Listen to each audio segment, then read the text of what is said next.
Hello viewers, welcome to ఏకమైఎస్ academy. ఈ రోజు మనం ఓషన్ ఎసిడిఫికేషన్ గురించి డిస్కస్ చేద్దాం.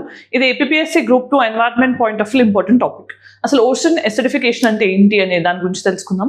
ఎందుకు ఇలా జరుగుతుంది, కాజెస్ ఏంటి, దానివల్ల వచ్చే ఇంపాక్ట్స్ ఏంటి, ఎన్వైరన్మెంటల్ ఇంపాక్ట్స్ ఏంటి, మరి దాన్ని మనం మినిమైజ్ చేయాలంటే ఏం చేయాల్సి ఉంటుంది, ఇవన్నీ కూడా ఈ వీడియోలో డిస్కస్ చేద్దాం. సో ఫస్ట్ ఒకసారి వీడియో కాంపోనెంట్స్ చూద్దాం. ఓషన్ ఎసిడిఫికేషన్, తర్వాత కాజెస్ ఏంటి, అలానే కార్బన్ డైఆక్సైడ్ ఎఫెక్ట్ ఏంటి ఓషన్ ఎసిడిఫికేషన్ మీద అనేది చూద్దాం. అలానే effect of ocean acidification and way forward. So next, ఇది సిలబస్ పాయింట్ ఆఫ్ వ్యూలో ఎన్వైరన్మెంట్ జిఎస్ పేపర్ 3లో important topic.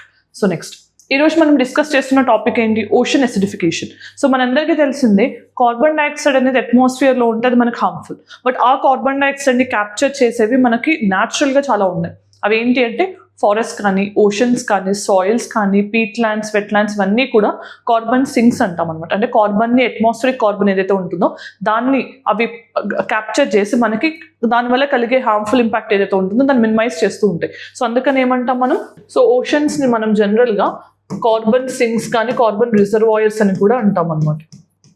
Okay, ఓషన్స్ని carbon reservoirs అంటాం. ఎందుకు అంటే అట్మాస్ఫిరిక్ కార్బన్ ఏదైతే ఉంటుందో దాన్ని క్యాప్చర్ చేసి అవి స్టోర్ చేస్తూ ఉంటాయి, రైట్. సో మరి ఓషన్ ఎసిడిఫికేషన్ అంటే ఏంటి? సో మనకి ఎప్పుడైతే కనుక ఈ ఓషన్ ఎసిడిఫికేషన్ ఫెనామినన్ ఎప్పుడు వస్తుందంటే, ఎప్పుడైతే అట్మాస్ఫిరిక్ కార్బన్ ఎక్కువగా రిలీజ్ అవుతూ ఉంటుందో, ఆ రిలీజ్ అయిన కార్బన్ మొత్తం కూడా చాలా వరకు ఓషన్స్ క్యాప్చర్ చేస్తూ ఉంటాయో, దానివల్ల ఏమవుతుంది, ఓషన్ అంటే ఓషన్ వాటర్కి pH ఉంటుంది కదా. సో ఆ ఓషన్ వాటర్కి ఉండే pH అనేది ఆల్టర్ అవుతూ ఉంటుంది. సో ఆ pH అనేది ఎప్పుడైతే <7కి పడిపోతుందో దాన్ని మనం ఎసిడిక్ అంటాం. సో అలా ఎసిడిఫికేషన్ అనేది ఓషన్స్లో జరుగుతుంది కాబట్టి దీన్ని ఓషన్ ఎసిడిఫికేషన్ అంటాం, రైట్. సో ఇది మరి ఎందుకు జరుగుతుంది, దానివల్ల ఉండే ఇంపాక్ట్స్ ఏంటి అనేది తెలుసుకుందాం. సో ఫస్ట్ ఇక్కడ మనం కార్బన్ డైఆక్సైడ్ కానీ అసలు ఓషన్ ఎసిడిఫికేషన్ ఎలా జరుగుతుందో తెలుసుకుందాం. సో ప్రీ ఇండస్ట్రియల్ లెవెల్స్ ఎప్పుడైతే మన కార్బన్ ఎమిషన్స్ అనేవి ఎక్కువగా రిలీజ్ అవ్వక ముందు సిచ్యువేషన్ ఎలా ఉండేది అంటే, మనకి lower concentration of atmospheric carbon అనేది ఉండేది. సో లేట్ 1800s ఆ టైంలో చూస్తే కనుక దానివల్ల ఏమయ్యేది, తక్కువ కార్బన్ డైఆక్సైడ్ అనేది ఓషన్స్ క్యాప్చర్ చేసేవి. దానివల్ల మనకి ఎక్కువగా కార్బోనిక్ యాసిడ్ అనేది ప్రొడ్యూస్ అయ్యేది కాదు. సో అంత అమౌంట్స్లో ప్రొడ్యూస్ అయ్యేది కాదు. సో దానివల్ల ఏంటి, మనకి ఎక్కువ కూడా ఈ హైడ్రోజన్ అయాన్స్ ఏవైతే ఉన్నాయో అవి తక్కువగా ఉండేవి. ఎప్పుడైతే హైడ్రోజన్ అయాన్స్ ఎక్కువ అవుతాయో అప్పుడు కార్బోనేట్ అయాన్స్ అనేవి తక్కువ అవుతాయి. సో కార్బోనేట్ అయాన్స్ తక్కువ అయ్యి హైడ్రోజన్ అయాన్స్ అనేవి ఎప్పుడైతే ఇంక్రీజ్ అవుతాయో ఓషన్ వాటర్లో, అప్పుడు అది ఎసిడిక్ అవుతూ ఉంటుంది అనమాట. దాన్నే ఓషన్ ఎసిడిఫికేషన్ అంటాం. సో రైట్, సో ఇక్కడ ఏంటంటే మనకి బైకార్బోనేట్స్ కానీ ఇవన్నీ ఫామ్ అవ్వడం అనేది జరుగుతూ ఉంటుంది. సో ఇది ఇంతకు ముందు ఫ్రీగా ఇలా ఉండేవి, కార్బోనేట్ అయాన్స్ ఏవైతే ఉన్నాయో అవి మనకి కావాల్సిన దాన్ని ఎంత ఉండాలో ఎక్కువగానే ఉండేవి. బట్ కంపారిటివ్గా చూస్తే కనుక మనకి ఇక్కడ దీంతో పోలిస్తే కార్బోనేట్ అయాన్స్ అనేవి తగ్గుతున్నాయి. కార్బోనేట్ అయాన్స్ తగ్గి హైడ్రోజన్ అయాన్స్ అనేవి ఎక్కువ అయితే కనుక దానివల్ల ఏమవుతుంది, ఓషన్ వాటర్ ఎసిడిటీ అనేది మారుతుంటుంది. దాన్నే ఓషన్ ఎసిడిఫికేషన్ అంటాం, రైట్. సో ఒకసారి నెక్స్ట్, ఇక్కడ మనం pH అనేది డిస్కస్ చేస్తున్నాం కదా. అసలు మొత్తం కాన్సెప్ట్ ఏంటి, వాటర్కి జనరల్గా pH వాల్యూ ఎలా ఉంటుందో ఓషానిక్ వాటర్ కూడా pH అలా ఉంటుంది. సో pH అంటే ఏంటి, లిక్విడ్, ఏదైనా లిక్విడ్కి అది ఎసిడిక్ బేసిక్ అని తెలుసుకోవడానికి ఒక ఇండికేటర్ అనమాట. సో pH అనేది జనరల్గా 7 ఉంటే కనుక న్యూట్రల్ అంటాం. pH అనేది <7 ఉంటే ఎసిడిక్ అంటాం. pH అనేది above 7 ఉంటే బేసిక్ ఆర్ ఆల్కలైన్ అంటాం, రైట్. ఇక్కడ ఎసిడిఫికేషన్ వల్ల ఏమవుతుంది, ఏదైతే న్యూట్రల్గా ఉండాల్సిన 7 pH ఉంటుందో అది <7కి ఫాలో అవుతుంది అనమాట. దాన్నే ఓషన్ ఎసిడిఫికేషన్ అంటాం, రైట్. సో నెక్స్ట్, ఇక్కడ అసలు మనం pH అంటే ఏంటనేది తెలుసుకున్నాం. pH అనేది ఏంటి, సో pH అనేది వాటర్కి జనరల్గా 7 అనేది న్యూట్రల్ వాల్యూ ఉంటుంది. సో ఈ న్యూట్రల్ వాల్యూలో ఏంటి, మనకి hydrogen ions and hydroxyl ions అనేవి ఉంటాయి. హైడ్రాక్సిల్ అయాన్స్ అనేవి ఉంటాయి. సో ఈ రెండు కూడా ఈక్వల్ ప్రపోర్షన్స్లో ఉంటాయి. సో అప్పుడు ఏంటంటే న్యూట్రల్గా ఉంటుంది అనమాట. బట్ ఎప్పుడైతే ఈ కాంపోజిషన్ ఈక్వల్గా ఉండకుండా ఆల్టర్ అవుతుందో దానివల్ల ఏమవుతుంది, pH అనేది ఐదర్ <7 అయితే కనుక ఎసిడిక్ అవుతుంది, pH అనేది <7 ఉంటే కనుక బేసిక్ అనేది అవుతుంది. సో ఇప్పుడు జనరల్గా మనం కొన్ని సబ్స్టాన్సెస్కి అసలు pH అనేది ఎలా ఉంటుందనేది తెలుసుకుందాం. Lemon juice and vinegar, so మనకు తెలిసిందవి సిట్రిక్ అంటే యాసిడ్ కదా. సో అవన్నీ కూడా మనకి <7 ఉంటాయి. సో 4.1 నుంచి 4.35 ఉంటాయి, ఎక్కువ ఎసిడిక్ ఉంటాయి. అండ్ కౌస్ మిల్క్ చూసారో అది కూడా ఎసిడిక్ అనే ఉంటుంది, 6.7 to 6.9 ఉంటుంది. సో దెన్ జనరల్గా బ్లడ్లో pH అనే వాల్యూ ఎవరు మెయింటైన్ చేస్తారు, RBCs మెయింటైన్ చేస్తాయి. సో RBCs అనేవి మనకి carbon dioxide oxygen transportation acidification point of వ్యూలోనే కాకుండా బ్లడ్లో ఉన్న pH వాల్యూ నార్మలైజ్ చేయడానికి కూడా ఆర్బీసీస్ హెల్ప్ చేస్తాయి. సో ఇక్కడ మనం బ్లడ్ pH చూస్తే కనుక 7.35 to 7.45 అంటే న్యూట్రల్గా ఆల్మోస్ట్ చెప్పొచ్చు. దెన్ నెక్స్ట్ సీ వాటర్కి ఏంటి బేస్ అనేది ఎక్కువ ఉంటుంది, అంటే జనరల్ 8.0 నుంచి 8.2 అంటే బేస్ ఆర్ ఆల్కలైన్గా ఉంటాయి. అండ్ మచాటీ అనేది మనకి 8 to 9 ఉంటుంది, ఇది బేసిక్ అనమాట. సో ఇలా డిఫరెంట్ సబ్స్టెన్సెస్కి బేసిక్ ఎసిడిక్ అనే పారామీటర్ తెలిపేదే pH అనమాట. రైట్. సో దెన్ అసలు ఎందుకు ఈ ఓషన్ ఎసిడిఫికేషన్ జరుగుతూ ఉంటుంది అని అంటే మనకి ఎప్పుడైతే అట్మాస్ఫియర్లో ఉండే కార్బన్ డైఆక్సైడ్ అనేది ఇంక్రీజ్ అవుతుంటుందో దానివల్ల ఏమవుతుంది, ఓషన్స్ క్యాప్చర్ చేసేది, okay, so captured carbon dioxide అనేది కూడా పెరుగుతూ ఉంటుంది అనమాట. దానివల్ల ఏమవుతుంది, మనకి ఇక్కడ హైడ్రోజన్ అయాన్స్ ఏవైతే ఉన్నాయో H అయాన్స్ అంటాం, సో ఈ హైడ్రోజన్ అయాన్స్ ప్రపోర్షన్ అనేది ఇంక్రీజ్ అవుతుంది అండ్ కార్బొనేట్ అయాన్స్ ప్రపోర్షన్ అనేది డిక్రీజ్ అవుతుంది అనమాట. సో దీనివల్ల ఏమవుతుంది మనకి అంటే pH అనేది తగ్గుతుంది. ఈ pH తగ్గినప్పుడు ఓషన్ ఎసిడిఫికేషన్ అనేది జరుగుతూ ఉంటుంది అనమాట. రైట్. సో ఇక్కడ ఏమవుతుంది, జనరల్గా ఈ ఫినామినన్ జరిగినప్పుడు మనకి కార్బోనిక్ యాసిడ్ అనేది హైడ్రోజన్ H2CO3 అంటాం. రైట్. సో ఈ కార్బోనిక్ యాసిడ్ అనేది ఫామ్ అవుతుంది అనమాట. ఈ కార్బోనిక్ యాసిడ్ అనేది వాటర్లో ఉన్న ఎసిడిటీని పెంచుతుంది. రైట్. సో జనరల్గా మనకి 525 billion tons of carbon dioxide అనేది ఇండస్ట్రియల్ రెవల్యూషన్ తర్వాత నుంచి కార్బన్ డైఆక్సైడ్ అనేది క్యాప్చర్ అయింది, ఎక్కడ ఓషన్స్లో క్యాప్చర్ అయింది. ఇంత ఓషన్స్ అనేవి అబ్జార్బ్ చేసుకున్నాయి కార్బన్ డైఆక్సైడ్ పోస్ట్ ఇండస్ట్రియల్ ఎలా అని చెప్పొచ్చు. సో అంటే యావరేజ్గా 22 million tons of carbon dioxide అనేది రోజు ఓషన్స్ అనేవి క్యాప్చర్ చేస్తున్నాయి అనమాట. ఇది పర్ డే స్టాటిస్టిక్స్ అనమాట. సో మనకి ఇక్కడ ఎప్పుడైతే ఈ చేంజెస్ జరుగుతూ ఉంటాయో ఓషన్ వాటర్ అనేది మోర్ ఎసిడిక్ అవుతుంది. మరి ఎసిడిక్ అయితే ప్రాబ్లం ఏంటి అనేది ఇప్పుడు తెలుసుకుందాం. సో ఎఫెక్ట్స్ అనేది చూసే ముందు మనకి ఇక్కడ నేను చెప్పిన ప్రాసెస్ చూడండి, అట్మాస్ఫియర్ కార్బన్ డైఆక్సైడ్ అనేది డిజాల్వ్ అవుతుంది. డిజాల్వ్ అయిన తర్వాత వాటర్తో కలిసినప్పుడు ఏమవుతుంది, మనకి కార్బోనిక్ యాసిడ్ H2CO3 అనేది ఫామ్ అవుతుంది. సో ఈ H2CO3 అనేది మళ్ళీ డివైడ్ అవుతుంది. దేనిగా డివైడ్ అవుతుంది, జనరల్గా బైకార్బోనేట్ అయాన్స్గా డివైడ్ అవుతుంది. మళ్ళీ బైకార్బోనేట్స్ అనేవి కార్బోనేట్స్గా డివైడ్ అవుతాయి. సో మళ్ళీ ఇది అంటే కార్బోనేట్ అనేది హైడ్రోజన్ అండ్ కార్బోనేట్గా డివైడ్ అయినప్పుడు మళ్ళీ అది ఫర్దర్ రియాక్షన్స్ చెందినప్పుడల్లా మనకి కార్బోనిక్ యాసిడ్ ఫామ్ అవ్వడం, ఇలా ఎసిడిటీ అనేది మారుతుంది. మరి ప్రెసెంట్ డే ఈరోజు మనకి కార్బోనిక్ యాసిడ్ ఈ కాంపోజిషన్స్ పెరగడం వల్ల ఎంత global average of ocean acidification ఉంది అంటే అది 8.1 అని చెప్పొచ్చు అనమాట. సో ఆల్మోస్ట్గా మనకి అట్మాస్ఫియర్లోకి రిలీజ్ అయ్యే 1/3 కార్బన్ డైఆక్సైడ్ అనేవి న్యాచురల్గా హ్యూమన్ యాక్టివిటీస్ వల్ల జరుగుతుంది అని కూడా రిపోర్ట్ చెప్తోంది. సో హ్యూమన్ అంటే ఆంథ్రోపోజెనిక్ యాక్టివిటీస్, ఫాసిల్ ఫ్యూయల్స్ కానీ ఇలాంటి వాటి వల్ల ఎక్కువగా కార్బన్ రిలీజ్ అవ్వడం అనేది దీని అంతటికి కారణం. సో కాజెస్ ఏంటి అని తెలుసుకోవాలి. సో ఇంక్రీజ్డ్ కార్బన్ డైఆక్సైడ్ అనేది ఎప్పుడైతే రిలీజ్ అవుతుంది అట్మాస్ఫియర్లోకి, సో దానివల్ల మనకి ఇదంతా ట్రిగర్ అవుతుంది. మరి ఇదెందుకు రిలీజ్ అవుతుంది ఎక్కువ మనకి ఏంటంటే ఫాసిల్ ఫ్యూయల్ ఎమిషన్స్ కానీ, right. So fossil fuel emissions అవ్వచ్చు, లేకపోతే ఎక్కువగా మనకి ఎప్పుడైతే కనుక ఆర్గానిజమ్స్ అనేవి చనిపోతాయో, డికంపోజిషన్ అనేది జరుగుతుందో అప్పుడు కూడా మనకి రిలీజ్ అవుతుంది. అలానే మనకి ఇంకా అంటే ఇండస్ట్రియల్ ఎగ్జాస్ట్ కానీ, వెహికులర్ ఎగ్జాస్ట్ నుంచి కానీ, వెహికులర్ ఎమిషన్స్ నుంచి రిలీజ్ అవ్వచ్చు.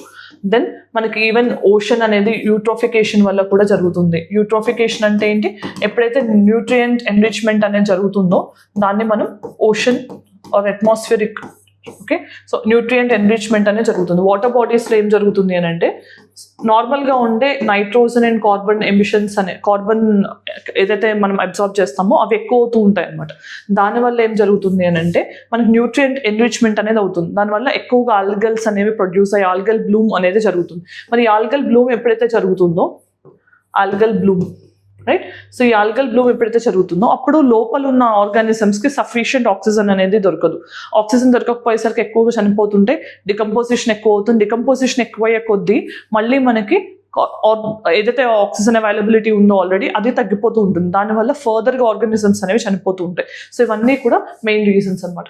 సో ఇంక్రీజ్డ్ కార్బన్ డైఆక్సైడ్ ఎప్పుడైతే అట్మాస్ఫియర్లోకి రిలీజ్ అవుతుందో డిఫరెంట్ హ్యూమన్ ప్రాసెసెస్ వల్ల, బట్ అన్నిటి వల్ల కూడా ఇది జరుగుతూ ఉంటుంది, రైట్. సో దెన్ నెక్స్ట్ అసలు కాన్సిక్వెన్సెస్ ఏంటి, ఓషన్ ఎసిడిఫికేషన్ జరిగితే ఎలాంటి ప్రాబ్లమ్స్ వస్తాయి అంటే, సో మనం డిఫరెంట్ ఫేజెస్లో చూస్తే కనుక మెరైన్ అంటే ఎప్పుడైతే ఇది ఓషన్స్లో జరుగుతూ ఉంటుందో అప్పుడు మెరైన్ ఆర్గానిజమ్స్కి ఏమవుతుంది, అది లివబుల్గా ఉండదు. సో అంటే జనరల్గా మనకి కోరల్ రీఫ్స్ కానీ, లైక్ ప్లాంక్టన్స్ కానీ ఇవన్నీ కూడా ఓషన్స్లోనే ఉంటాయి కాబట్టి సో కొన్నిటికి లాభం చేకూరుతుంది, కొన్నిటికి నష్టం చేకూరుతుంది. కోరల్ రీఫ్స్ అనేవి ఎక్కువగా ఫామ్ అయ్యే కొద్దీ అవి ఎక్కువ ఫామ్ అవుతాయా తక్కువ ఫామ్ అవుతాయి ఓషన్ ఎసిడిఫికేషన్లో అంటే అవి జనరేట్ అయ్యే వాటితో పోలిస్తే ఎక్కువగా మనకి బ్లీచింగ్ అనేది జరుగుతూ ఉంటుంది. సో కోరల్ రీఫ్స్కి ఇది ఒక హార్మ్ఫుల్ ఇంపాక్ట్ అనమాట.